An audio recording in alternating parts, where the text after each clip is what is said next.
Good morning, everyone. My name is Bharatesh Suvarna. I'm an ex-retailer and the primary coach at the Inspiring Evolution. And I have with me Baldeep Kaur, who is the founder and CEO of Inspiring Evolution. And she's also a psychologist and a positive psychology coach. Baldeep, hello. Hi, how are you? Fantastic. Would you want to explain a little bit on positive psychology before we actually step into the main discussion today?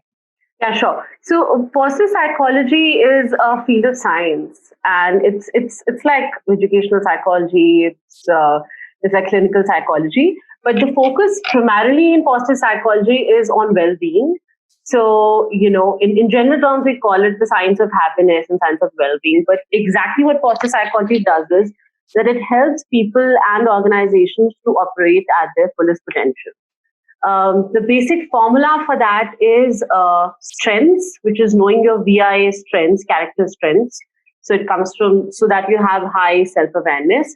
You add an optimistic mindset to it, and then you add goals and vision clarity to it. And then that equals to really operating at your fullest potential. So these are the three blocks that I coach people on.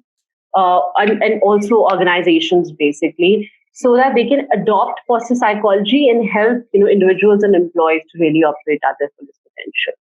This is the basic formula which we apply. Great. Tell me, Baldeep. We are in a situation just now which is very, very different. We have never seen this era before. I would call it an era because it is pandemic and. People are very nervous just now. What do you think about COVID, which has happened today? What is your opinion, and how are we supposed to address a situation like this? See, I speak to so many people, and my team speak to so many people on a daily basis, and I can see how this is really affecting everyone, and the kind of fear is installing.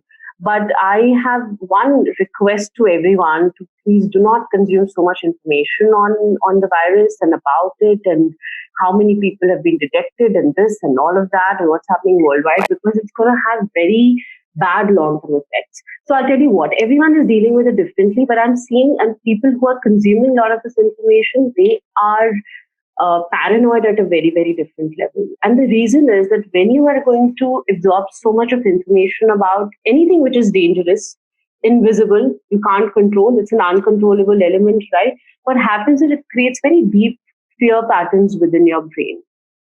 And the more you will consume it, think about it this way, the stronger that pattern is going to get. What does that mean? Everything comes to an end, the situation is also going to come to an end, right?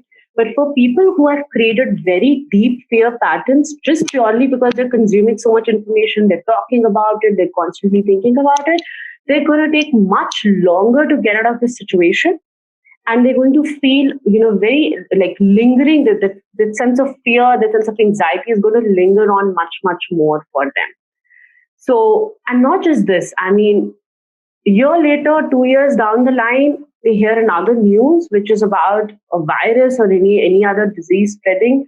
All that fear is going to come back to them because that schema is going to get activated, which is very dangerous. It's very easy to create these patterns, but it takes time to really delete these, viruses from your mental system. So it's extremely important that we're cautious about, what information we're really letting in. It's very important to restrict that, and I'm requesting everyone to please not consume so much information. Most importantly, do not make this dinner table conversations. Do not talk about this with your kids because it can really affect them a lot in the long term. And is there a way, according to you, where we can digress from this thought? So yes, while you're saying that do not take information, but that's on our face today. Yeah. Well, I don't want to watch news, but whether I like it or not, I will be on social media. I would not want to kind of read what is being sent out to me, but still I will receive something on a WhatsApp, which might be an emergency, and I might open it and I'd read it, right? How would you say, now, even if I try to keep myself away, what are the other things then, according to you, I should be looking at when I talk about, self-care, how can I keep myself away so that this anxiety part doesn't come into me? What Sure. exactly would be your Yeah. view? To answer your question, honestly, I don't think I would have read more than two articles on this virus. Not more than that. I'm not watching TV. I'm not consuming any information on social media. I don't click on any video that comes my way. That's actually that's why I always talk about training your mind to handle these situations, because you always have access to that remote and you can always switch it off, right? I get e-paper every day from a newspaper here. I don't read it. I don't open it. Uh, so you have control over it. I know it cannot happen. So you have to understand this thing. You are accessing that information because your brain is generating fear within you. And if you don't know what's happening outside, you will not be able to protect yourself. So, how do you stop it? The first thing you need to do is to weaken that system. That means that schema is already created in your brain. To weaken it, the first thing that you need to do is stop yourself from accessing this information at all. It's in your hands completely, right? Do not watch TV. Please don't watch news. Do not read anything. Now let's come to a more productive, perspective to this. Is there a way to really manage time? Is there a better way to manage productivity? There is a very, very simple thing that people can do. This exercise is called G.A.M.E exercise, G-A.M.E, where G stands for gratitude, A stands for accomplishment, M stands for meditation, and E for envision. Okay, so people who say that we can't meditate, don't worry, that the meditation element is really, really small in this. So why do we do this? We do this because it directly affects that part of your brain which is responsible for creativity and productivity. So, and it's very simple. It doesn't take you more than 8 minutes to do this exercise. So what do we do? First thing, we write about G, which is gratitude. So two things that you're grateful that you experienced a day before.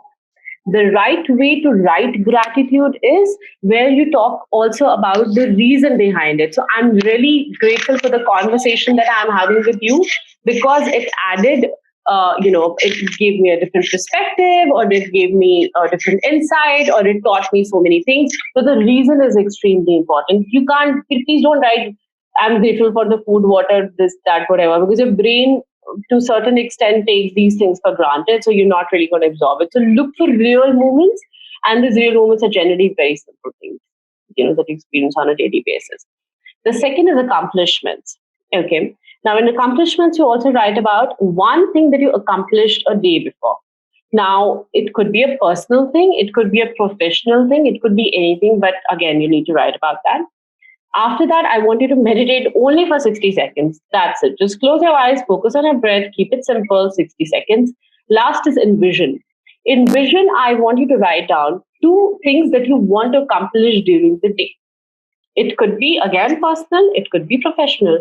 And envision, I want you to just close your eyes again for 30 to 45 seconds and just envision that happening. What do I mean? For example, if I want to exercise for 15 minutes, okay?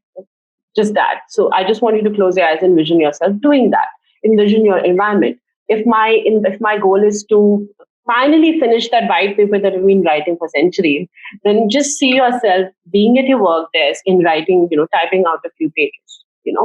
So just envision it, and that's about it. Just do that every morning. If you want to create a journal out of it, that'd be brilliant, because then keep that journal at your workplace, so that you can access it. There's a visual cue which is there. So it will basically help you do that exercise more often. So while it might look a little bit complex for a lot of us, but it is very, very easy if you actually discipline yourself. I think it's brilliant. Some real good insight, Baldeep. Friends, what we are going to do is we are going to be here, and we'll be sending out every week at least one video on a stuff that how we can discipline ourselves, how we can build ourselves with positive psychology, and you'll get to hear a lot more from us. So for now, thank you. Baldeep, you want to say a final statement? Yeah, thank you for watching. Please stay safe. Please stay indoors. Take care of yourself. Take care of your family. Spend a lot of time with them. And but most importantly, now is a time when self-care is extremely imperative and extremely critical. So it's important to focus on yourself. Start with the G.A.M.E exercise. It's very simple to do. Just take that first step, and then we will keep sharing more interventions with you as in the videos. And yeah, take care and happy evolving. Thank you. Happy evolving.